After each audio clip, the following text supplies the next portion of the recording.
আমরা তো এটাও দেখেছি, আল্লাহর কিছু গোলাম রাষ্ট্রের নেতৃত্বে আসার পরে বাজেটের টাকাগুলি নিয়ে বাজেটের কাজ সম্পন্ন করে উদ্বৃত্ত টাকাটা আবারও রাষ্ট্রীয় কোষাগারে জমা দিয়েছে। এই নজির বাংলার জমিনে আছে না নাই? জাতি সেদিকে দেখবে না, বরং হাজার হাজার কোটি টাকা, নাম দরবেশ কিন্তু কাজ হলো ডাকাতের মতো। কথা বুঝেন নাই? নাম দরবেশ, কাজ হলো ডাকাতের মতো। হিসাব মিলায় দেখলাম এক প্রজেক্ট থেকে যিনি রাষ্ট্রের বড় লিডার, উনিও হাজার হাজার কোটি টাকা লোপাট করেছে। যেই নেত্রী হাজার হাজার কোটি টাকা লোপাট করে তাহাজ্জুদের সবল দিয়ে গোটা জাতিকে ধ্বংস করার চেষ্টা চালায়, উনি আসলে অরিজিনাল মুসলিমদের নেতা হওয়ার যোগ্যতা রাখে না, বরং অরিজিনাল মুসলিমদের নেতা হওয়ার যোগ্যতা তারাই রাখবে যাদের ভেতরে কোরআনের এই জ্ঞানগুলি থাকবে। আর আমরা যাদেরকে অভিভাবক মানি তাদেরকে দেখলেই মনে হয় আস্ত মালখোর। এখন হিসাব মিলালে দেখা যায় যে রাষ্ট্রীয় সম্পদ যে চুরি করেছে এটা তো আর বানিয়ে বলার প্রয়োজন নাই। আজকে যদি সোশ্যাল মিডিয়ায় যান, পত্রিকার পাতাগুলির দিকে তাকান, তাহলে লক্ষ লক্ষ হাজার হাজার কোটি টাকা আত্মসাৎ করেছে আমার দেশের নেতাগুলি। কখনো আল্লাহর রাস্তায় বের হয়ে মনোযোগ ভেঙে দেওয়ার মতো কোনো কথা নেতার বলা চলবে না। আর আমার দেশের নেতারা কর্মী থুয়ে বিদেশে পালায়। আলহামদুলিল্লাহ রাব্বিল আলামিন, ওয়াসসালাতু ওয়াসসালামু আলা সাইয়্যিদিল আমবিয়া ওয়াল মুরসালিন ওয়া আলা আলিহি ওয়া আসহাবিহি আজমাইন।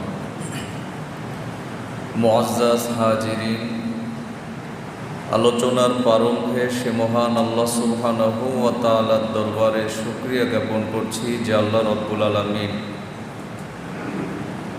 আজকের এই বরকতপূর্ণ দিন জুমার দিনে আমাদেরকে একত্রিত হয়ে আল্লাহ রাব্বুল আলামিনের দাসত্ব এবং গোলামি করার যে সুযোগ দান করেছেন, সে মহান আল্লাহ সুবহানাহু ওয়া তাআলার দরবারে শুকরিয়া জ্ঞাপন করছি, প্রাণ খুলে পড়ছি আলহামদুলিল্লাহ। দরুদ ও সালাম পেশ করছি নবী মুকাররম, বিশ্ব মানবতার শিক্ষক, নবিকুল শিরোমণি মুহাম্মদুর রাসূলুল্লাহ, সবাই পড়ি সাল্লাল্লাহু আলাইহি ওয়াসাল্লাম। প্রিয় হাজিরিন, আমি মহাগ্রন্থ আল কোরআন সূরা আলে ইমরান সেখান থেকে ছোট্ট এক টুকরা আয়াতে কারিমা তেলাওয়াত করেছি। এই আয়াতটাকে পুঁজি করে আজকে চমৎকার একটি বিষয়ের উপরে আমরা কিছু কথা বলবো ইনশাআল্লাহ। সম্মানিত হাজিরিন, এই আয়াতের ভেতরে আল্লাহ সুবহানাহু ওয়া তাআলা যেই তথ্যটা দিয়েছেন তা হলো, মহান আল্লাহ তার নবীকে বললেন যে নবী, তুমি আমার পক্ষ থেকে একটি রহমত এবং এই রহমত প্রাপ্ত হওয়ার কারণে তোমার আচরণটা নম্র হয়েছিল। জেনে রেখো, তুমি যদি কঠোর হতে অথবা তোমার হৃদয়টা যদি শক্ত হতো তাহলে তোমার কাছে লোকজন দলে দলে আগমন না করে তারা তোমার কাছ থেকে দূরে সরে যেত। এই আয়াত প্রমাণ করে আল্লাহ নবী সাল্লাল্লাহু আলাইহি ওয়াসাল্লামের আচরণ, তার ব্যক্তিত্ব অত্যন্ত সুন্দর ছিল। এই আয়াতের উপরে বিশেষ করে আজকে যে বিষয়টা আমরা আলোচনা করব তা হলো মুসলমানদের নেতা কেমন হবে, তাদের বৈশিষ্ট্যগুলো কেমন হবে।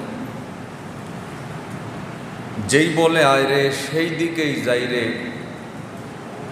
এই মত এবং পথ এটাকে মগজ থেকে ধুয়ে মুছে পরিষ্কার করতে হবে যদি আমরা বাঁচতে চাই।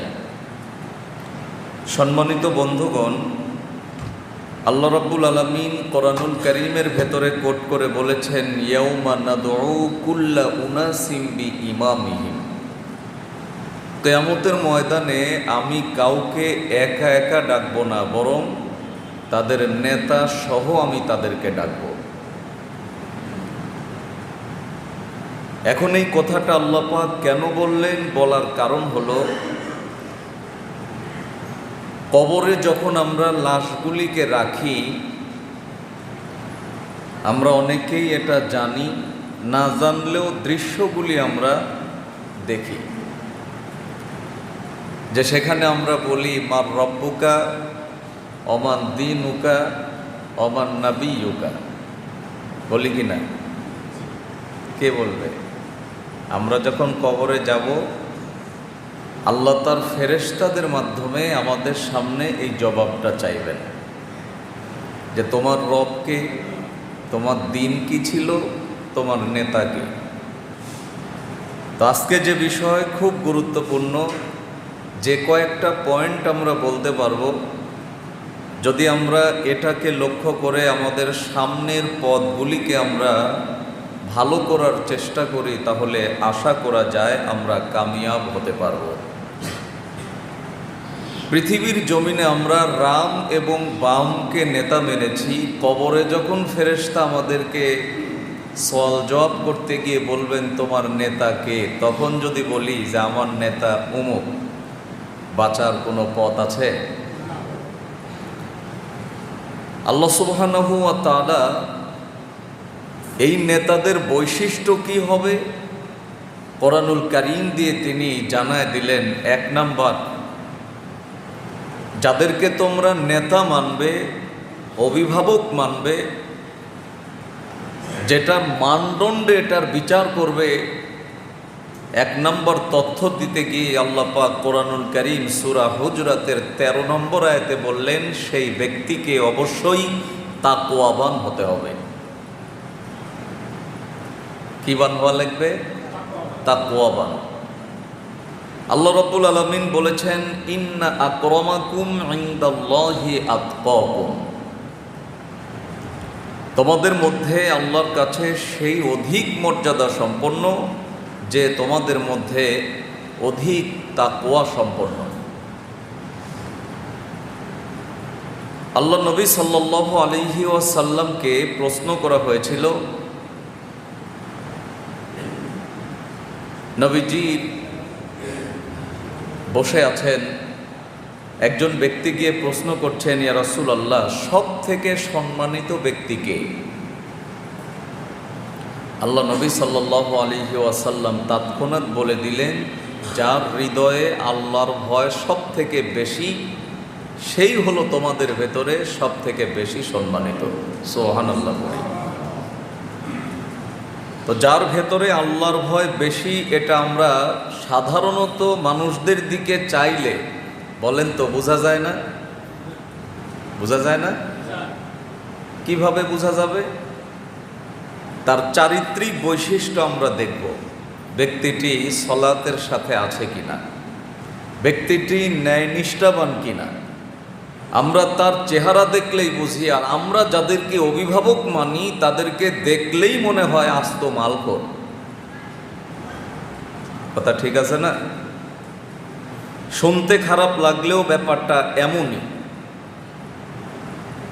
এখান থেকে একটি গুরুত্বপূর্ণ তথ্য জেনে নেন। আল্লাহ আমাদেরকে বললেন, যার অন্তরে বেশি আল্লাহর ভয় থাকবে, তাহলে আমাকে, আপনাকে, আমাদের সকলকে যিনি সৃষ্টি করেছেন তিনি কে? এই অর্ডারটা যিনি দিলেন তিনি কে? আয়াতের ব্যাখ্যায় মুফাসসির চমৎকার তথ্য দিলেন। মানুষকে আল্লাহ রাব্বুল আলামিন 4টি পদ্ধতিতে সৃষ্টি করেছেন। যদি আমার কথা বুঝেন তাহলে একটু বলেন তো, কয়টা পদ্ধতিতে? 4টা। নাম্বার 1, নারী পুরুষ উভয় ছাড়া আল্লাহ রাব্বুল আলামিন সৃষ্টি করেছেন। যেমন হযরতে আদম আলাইহিমুসসালাম, তিনার বাপও নাই, মাও নাই, তিনাকে নিজ কুদরতে যিনি তৈরি করেছেন তিনি কে? আল্লাহ। এরপরে 2 নম্বর যে বিষয় আল্লাহ রাব্বুল আলামিন ঘোষণা করেছেন এই আয়াতের ব্যাখ্যায়, যে আমি পুরুষ থেকে সৃষ্টি করেছি, যেখানে কোনো নারীর ছোঁয়া নেই। হযরতে মা হাওয়া আলাইহিমুসসালাম, যিনাকে আদম আলাইহিমুসসালামের কাছ থেকে তৈরি করা হয়েছিল। 3 নম্বরে, কোনো পুরুষের সংস্পর্শ ছাড়াই আল্লাহ পাক সৃষ্টি করেছেন হযরতে ঈসা আলাইহিমুসসালাম। মরিয়ম আলাইহিমুসসালামের কোনো হাজব্যান্ড ছিল না। আর 4র্থ নম্বর ক্যাটাগরির মানুষ হলাম আমরা, যা বাবা মার পক্ষ থেকে আমরা পৃথিবীর জমিনে আগমন করেছি। তাহলে যে আল্লাহ পাক পর্যায়ক্রমে আমাদেরকে এইভাবে সৃষ্টি করলেন বিভিন্ন ক্রাইটেরিয়াস, এটাকে অনুকরণের মাধ্যমে, সেই আল্লাহই আমাদেরকে বললেন যখন তোমরা আমার পৃথিবীতে বিচারণ করবে আর আমার কাছে আশাই লাগবে, এটা যদি তোমাদের অন্তঃকরণে হয়, তাহলে জেনে রাখো পৃথিবীর জমিনে যাকে অভিভাবক মানবে, নেতা মানবে, তার 1 নম্বর কোয়ালিটি, 1 নম্বর কোয়ান্টিটি, 1 নম্বর চারিত্রিক বৈশিষ্ট্য যেটা দরকার, তা হলো আল্লাহর ভয় অন্তরে যার বেশি, তাকে নেতা মানা লাগবে। ঘোষণাকার আল্লাহ। 2 নম্বর, আল্লাহ সুবহানাহু ওয়া তাআলা বললেন যে আদর্শিক নেতা 2য় নম্বর বৈশিষ্ট্য হলো অবশ্যই তাকে পরিপূর্ণ আমানতদার হওয়া লাগবে। পার্থিব জগতে মোটামুটি, আমি সবাইকে বলছি না, তবে লক্ষ্য করবেন অধিকাংশই যারা আমাদের সমাজে নেতৃত্ব দেয়, এদের ভেতরে আমানত মোটেও নেই। আছে? নাই। আল্লাহ রাব্বুল আলামিন সূরা আলে ইমরানের 161 নম্বর আয়াতের অংশ বিশেষে তিনি চমৎকার করে বর্ণনা করেছেন, ওয়ামাই ইয়াগলুল ইয়াতি বিমা ক্বাল্লা ইয়াউমাল কিয়ামা। একটু আওয়াজ করে বলি আল্লাহু আকবার। আল্লাহ পাক বললেন সেই সমস্ত ব্যক্তি হবে তোমাদের নেতা যাদের ভেতরে আমানতদারিতা আছে। আল্লাহ পাক বললেন এই আমানতের খেয়ানত যারা করবে, জেনে রাখো কিয়ামতের ময়দানে আল্লাহর বিচারের সামনে যখন আসামি হয়ে আমরা দাঁড়িয়ে যাব, আমানতের খেয়ানত যেই বান্দা যতটুকু করেছে, আল্লাহ পাক তাদের গলায় ঝুলাইয়া কিয়ামতে সেদিন আমাদেরকে তার সামনে দাঁড় করাবে। যদি তাই হয়, বলেন তো আমার দেশের নেতাগুলা কি রক্ষা পাবে? পাবে না। গল্লা একটু ভালো করে খেয়াল করেন, গল্লা এবং গলুল, এটার অর্থ করেছেন মুফাসসিরিনে কেরাম, তা হলো আমানতের খেয়ানত। এই গলুল শব্দের অর্থ, এখন এই আমানতের খেয়ানত এটা কোন দিকে? আল্লাহর ঘোষণা হলো যারা জোর করে অন্যের সম্পদ দখল করে। গলুলের আরেকটি শাব্দিক অর্থ আল্লাহ রাব্বুল আলামিন বর্ণনা করেছেন যে যারা রাষ্ট্রীয় সম্পদ চুরি করে, এদেরকে বলা হয় আমানতের খেয়ানত। এখন হিসাব মিলালে দেখা যায় যে রাষ্ট্রীয় সম্পদ যে চুরি করেছে, এটা তো আর বানিয়ে বলার প্রয়োজন নাই। আজকে যদি সোশ্যাল মিডিয়ায় যান, পত্রিকার পাতাগুলির দিকে তাকান, তাহলে লক্ষ লক্ষ হাজার হাজার কোটি টাকা আত্মসাৎ করেছে আমার দেশের নেতাগুলি। কথা ঠিক না?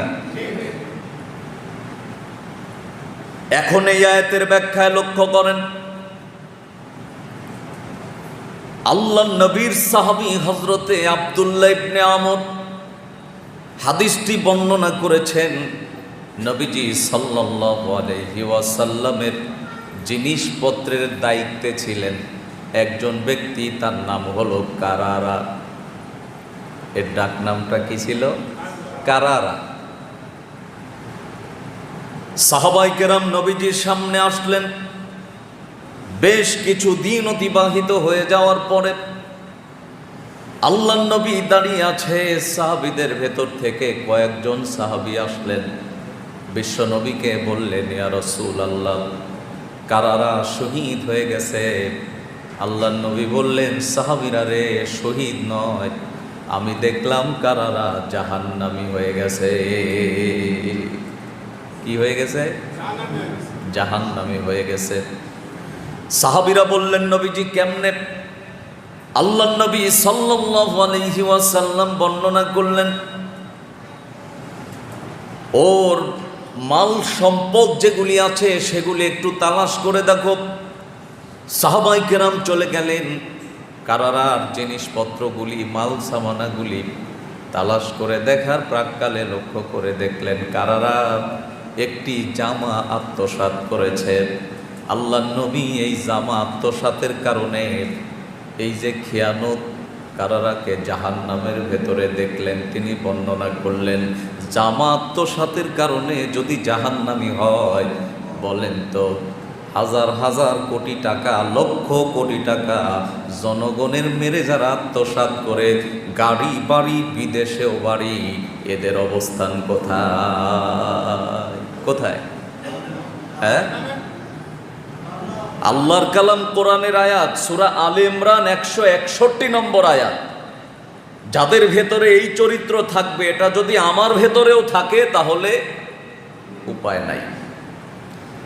এই আয়াতের ব্যাখ্যায় মুফাসসির আরো তথ্য দিলেন, জাতির লোকদেরকে জানায় দাও, একজন ব্যক্তির জামা আত্মসাৎ করেছে, জৈনক একজন লোকের কোনো কিছু আত্মসাৎ করেছে অথবা চুরি করেছে, কোনো এক সময় লোকটির যদি মনে হয় আমি তাওবা করে ফিরে আসব, ওই একজন ব্যক্তির কাছে গিয়ে মাপ চেয়ে লোকটি মাপ করে আল্লাহর কাছে তাওবা করলে মাপ পাওয়ার সম্ভাবনা আছে।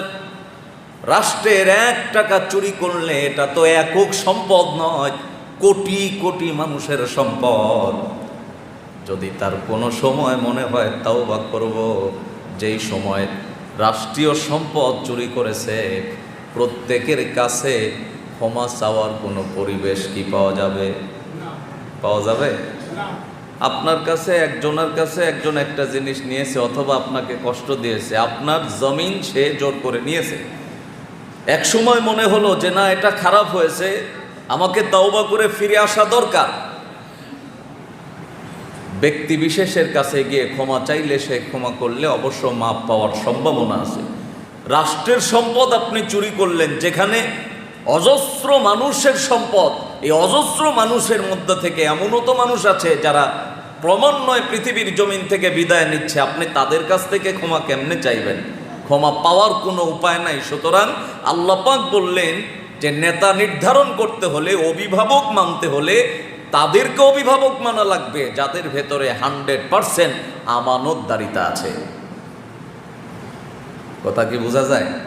তাহলে 1 নাম্বার, নেতা মানতে গেলে আমরা যাকে মানব তার কোয়ালিটি হলো তাকে অবশ্যই আল্লাহর ভয় অন্তরে থাকা লাগবে, তাকওয়াবান হওয়া লাগবে। আর 2 নাম্বার, আমরা তাকে নেতা মানব যার ভেতরে পরিপূর্ণ আমানতদারিতা থাকবে। আমার তিনি ভাইয়েরা লক্ষ্য করেন, এরপর আল্লাহ সুবহানাহু ওয়া তাআলা বললেন, জাতির লোকদেরকে বলে দাও, যেই সমস্ত ব্যক্তিদেরকে নেতা মানবে, এই নেতাদের আরেকটা বৈশিষ্ট্য থাকা লাগবে, তা হলো তাদের সহযোদ্ধাদেরকে আশ্বাস দেওয়া লাগবে, সাহস দেওয়া লাগবে, যেমনটা দিয়েছিলেন পয়গম্বরেরা, যেমনটা দিয়েছিলেন সাহাবায়ে কেরামরা। অনেক লম্বা কথা বলার সুযোগ নাই, একটি তথ্য দিয়ে দিই যেগুলো আপনারা সবাই জানেন। আল্লাহ রাব্বুল আলামিন পয়গম্বর মুসা আলাইহিস সালামকে দাওয়াতি মিশন নিয়ে ফেরাউনের কাছে যেতে বলেছিলেন, তিনি গিয়েছিলেন। ফেরাউন দাওয়াত কবুল না করে তাদেরকে মারার জন্য তাড়া করেছিল। এক পর্যায়ে দেখা গেল সামনে বিশাল নদ, বিশাল সাগর দেখা যায়। কোরআনুল কারীম বর্ণনা করছে, ঠিক সেই সময় সামনে সাগর আর পেছনে ফেরাউনের বাহিনী। মুসা আলাইহিস সালামের যোদ্ধাগুলি তারা ভীত সন্ত্রস্ত হয়ে পয়গম্বর মুসাকে যেই কথা বলেছিলেন, আল্লাহ রাব্বুল আলামিন কোরআনুল কারীমের সূরা শুআরার 61 এবং 62 নম্বর আয়াত আল্লাহ পাক সেই তথ্য দিলেন, ফালাম্মা তারাআল জামআনি ক্বালাত আসহাবু মুসা ইন্না লামুদরাকুন। জোরে পড়ি আল্লাহু আকবার। মুসা আলাইহিস সালামকে ওই সময় বলেছিলেন, মুসা, আমরা তো ফেরাউনের বাহিনীদেরকে দেখতে পাচ্ছি, তারাও আমাদেরকে দেখতে পাচ্ছে, মনে হচ্ছে যে আমরা মনে হয় ইন্না লামুদরাকুন, তাদের কাছে ধরা খেয়ে গেলাম। আল্লাহর পয়গম্বর সেদিন এটা বলেন নাই যে না মনে হয় ধরা খেয়েই যাব, বরং পয়গম্বর স্বতঃস্ফূর্তভাবে যেই কথা বলেছিলেন আল্লাহ পাক একই সূরার ৬২ নম্বর আয়াতে সেই তথ্য দিয়ে বললেন, ক্বালা কাল্লা ইন্না মাইয়া রাব্বী সায়াহদিন। কাল্লা, কখনোই না, মাইয়া রাব্বী সায়াহদিন, আমার সহযোদ্ধারা জেনে রাখো আমি নিজের ইচ্ছায় এখানে আসি নাই, আমাকে পাঠিয়েছেন সেই মহান রব যিনি তোমাকে আমাকে আমাদের সকলকে সৃষ্টি করেছেন। সুতরাং কখনোই নয়, আমরা ধরা খেতেই পারি না, আল্লাহ একটা পথ আমাদেরকে দেখায় দেবেন। সুবহানাল্লাহ বলে যে আশা দিয়ে দিলেন, যে সাহস দিয়ে দিলেন, সহযোদ্ধারা দ্বিতীয় আর কোনো কথা বলেন নাই। বলেন তো আল্লাহ পাক তাদেরকে সাহায্য করেছিল না করে নাই? করে নাই? করেছে। আপনারা জানেন যে 12টা রাস্তা আল্লাহ পাক তৈরি করে দিয়েছিলেন। এই রাস্তার কোয়ালিটি সম্পর্কে মুফাসসির বর্ণনা করেছেন যে 12টা রাস্তার প্রতিটা রাস্তার পাশে চমৎকার প্রাচীর দেওয়া হয়েছিল। প্রত্যেকটা গ্রুপ অর্থাৎ যে দলভুক্ত 12 জন কওম, এই 12টা কওম নির্ধারিত রাস্তা ব্যবহার করছে, একজন আরেকজনকে দেখতে পাচ্ছে প্রাচীরের ভেতরে, যেন আয়নার মতো দেখা যায়। আল্লাহু আকবার বলেন। একজন আরেকজনকে দেখতে পাচ্ছে। আল্লাহ সুবহানাহু ওয়া তাআলা এই জন্য বললেন নেতার 3 নম্বর কোয়ালিটি হলো তাকে তার কর্মীদেরকে সাহস যোগাতে হবে। কখনো আল্লাহর রাস্তায় বের হয়ে মনোযোগ ভেঙে দেওয়ার মতো কোনো কথা নেতার বলা চলবে না। আর আমার দেশের নেতারা কর্মী থুয়ে বিদেশে পালায়, ঠিক না? আমার দিনী ভাইয়েরা কান লাগান। 4র্থ নম্বর নেতার যে কোয়ালিটি লাগবে তা হলো কর্মীদের সাথে ঘনিষ্ঠ সম্পর্ক বজায় রাখতে হবে। কেন ঘনিষ্ঠ সম্পর্ক রাখবেন? আল্লাহ রাব্বুল আলামিন সূরা কাহাফ 28 নম্বর আয়াতে বললেন, ওয়াসবির নাফসাকা মাআল্লাযীনা ইয়াদউনা রাব্বাহুম বিল আদওয়াত ওয়াল আশিয়্যা ইউরিদুনা ওয়াজহাহু ওয়ালা তা'দু আইনাকা আনহুম তুরিদু যিনাতাল হায়াতিদ দুনিয়া। আল্লাহ রাব্বুল আলামিন এই আয়াতের ভেতরে বর্ণনা করলেন নেতাদেরকে অবশ্যই ধৈর্যশীল হওয়া লাগবে। আল্লাহ পাক এই কথাই বলে শেষ করেন নাই, রাব্বুল আলামিন বললেন কেননা তারা তোমার রবের দাসত্ব আর গোলামিতে তোমার রবকে ডাকতেছে দিনে অথবা রাতে তার সন্তুষ্টির জন্যে। সুতরাং জেনে রাখো অবশ্যই তাদের কাছ থেকে তোমার চক্ষুকে আলাদা করা যাবে না, যদিও তোমার অবস্থা কখনো ভালো হয়। এই কথাটা বলার কারণ হলো, মূল অবস্থান হলো, অবস্থা যখন খারাপ থাকে তখন নেতাগুলি কর্মী বান্ধব হয়ে যায়, আর অবস্থা যখন একটু ভালো হয়ে যায় কর্মী ছাড়া নেতা নিজেরাই সুখে থাকার চেষ্টা চালায়। আল্লাহ পাক বললেন মুসলিম নেতার কোয়ালিটি এমন হবে না, বরং ভালো থাকলেও কর্মীদের সাথে ভালোবাসা বজায় রাখবে, খারাপ থাকলেও কর্মীদের সাথে ভালোবাসা বজায় রাখবে। ঘোষণা কার? আওয়াজ দেন কার? এটা কি আমার কথা না? প্রত্যেকটা আয়াত আমি আপনাদেরকে বলছি, বাসায় গিয়ে মিলায় নেবেন। 5 নম্বর মুসলিম নেতাদের যে বৈশিষ্ট্য দরকার তা হলো আল্লাহ পাক বললেন অবশ্যই তাদেরকে কোনো কর্মীকে অবহেলা করা যাবে না, কোনো কর্মীকে অবহেলা করা যাবে না। আল্লাহ রাব্বুল আলামিন সূরা আবাসার 1 থেকে 4 নম্বর আয়াতে তিনি চমৎকার করে বললেন, আবাসা ওয়া তাওয়াল্লা আন জাআহুল আ'মা ওয়া মা ইউদরিকা লাআল্লাহু ইয়াযাক্কা আও ইয়াযাক্কারু ফাতানফাআহু যিকরা। এই আয়াতের ব্যাখ্যায় মুফাসসির বর্ণনা করলেন আল্লাহর নবী সাল্লাল্লাহু আলাইহি ওয়াসাল্লাম কুরাইশদের বড় বড় লিডারদেরকে নিয়ে তিনি ইসলাম এবং কোরআন মুসলিম ঐতিহ্য নিয়ে নবীজি কথা বলছেন, আলোচনা করছেন। হঠাৎ করে একজন অন্ধ সাহাবী নবীজির সামনে চলে গেলেন। মুফাসসির বর্ণনা করলেন এই সাহাবীটা সব সময় নবীর কাছেই লেগে থাকত। সাহাবীটার নাম হলো হযরতে আব্দুল্লাহ ইবনে উম্মে মাকতুম। 2 চোখে দেখেন না, তাতে কি? তিনার অনেক কৌতূহল নবীজিকে ইসলাম সম্পর্কে নবীর আদর্শ থেকে কিছু নেওয়ার জন্যে বারবার করে আল্লাহর নবীকে প্রশ্ন করেন ইয়া রাসূলুল্লাহ, এই জিনিসটা কি হবে, এই জিনিসটা কি হবে। এক সময় লক্ষ্য করে দেখা যায় আল্লাহর নবী সাল্লাল্লাহু আলাইহি ওয়াসাল্লাম কুরাইশদের সাথে গুরুত্বপূর্ণ কথা বলছেন। উম্মে মাকতুম একের পর এক প্রশ্ন করছেন, নবীজি তার দিকে তাকায় না। এক সময় উম্মে মাকতুম তিনি নবীজির চেহারার দিকে মনোযোগ আকর্ষণ করার নিমিত্তে সামনের দিকে এগিয়ে গেলেন। নবীজি তার ভুরুটাকে একটু কুঁচকিয়ে বিরক্ত পোষণ করলেন। আল্লাহ রাব্বুল আলামিন তৎক্ষণাৎ আয়াতগুলি নাজিল করে জানায় দিলেন, আবাসা ওয়া তাওয়াল্লা আন জাআহুল আ'মা ওয়া মা ইউদরিকা লাআল্লাহু ইয়াযাক্কা। নবী, তোমার যে আদর্শ তাতে এমনটা করা উচিত নয়। তুমি তার দিক থেকে কেন তোমার ভুরু কোচকিয়ে মনোযোগটাকে উঠায় নিলে? না, এটা করা যাবে না। এমনও তো হতে পারত তুমি যদি তাকে চমৎকার বৈশিষ্ট্যের বর্ণনাগুলি দিতে, হয়তোবা তারা না মানলেও আব্দুল্লাহ ইবনে উম্মে মাকতুম তোমার কথা শুনে যথাযথ আমল করত। কিন্তু তুমি এটা কেন করলে না? আর আমরা লক্ষ্য করে দেখি টাকাওয়ালার ভিড়ে গরিব কর্মীর কোনো অবস্থান নাই। কথা ঠিক না বেঠিক?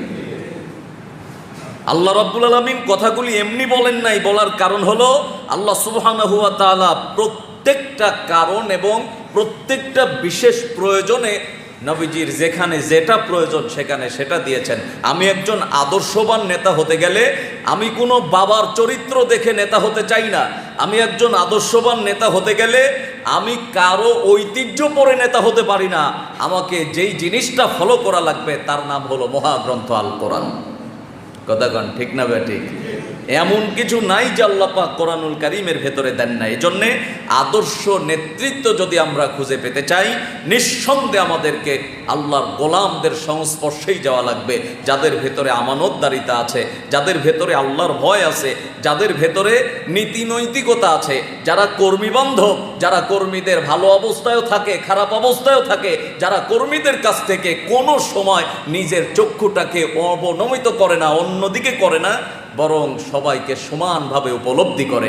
আমার দিনী ভাইরা, আমরা তো এটাও দেখেছি আল্লাহর কিছু গোলাম রাষ্ট্রের নেতৃত্বে আসার পরে বাজেটের টাকাগুলি নিয়ে বাজেটের কাজ সম্পন্ন করে উদ্বৃত্ত টাকাটা আবারও রাষ্ট্রীয় কোষাগারে জমা দিয়েছে। এই নজির বাংলার জমিনে আছে না নাই? জাতি সেদিকে দেখবে না, বরং হাজার হাজার কোটি টাকা নাম দরবেশ, কিন্তু কাজ হলো ডাকাতের মতো। কথা বুঝেন নাই? নাম দরবেশ, কাজ হলো ডাকাতের মতো। হিসাব মিলায় দেখলাম এক প্রজেক্ট থেকে যিনি রাষ্ট্রের বড় লিডার, উনিও হাজার হাজার কোটি টাকা লোপাট করেছে। যেই নেত্রী হাজার হাজার কোটি টাকা লোপাট করে তাহাজ্জুদের সবল দিয়ে গোটা জাতিকে ধ্বংস করার চেষ্টা চালায়, উনি আসলে অরিজিনাল মুসলিমদের নেতা হওয়ার যোগ্যতা রাখে না। বরং অরিজিনাল মুসলিমদের নেতা হওয়ার যোগ্যতা তারাই রাখবে যাদের ভেতরে কোরআনের এই জ্ঞানগুলি থাকবে। আল্লাহ সুবহানাহু ওয়া তাআলা এগুলি জেনে বুঝে আমাদেরকে আমল করার তৌফিক দান করুন। আমরা পড়ি আমিন।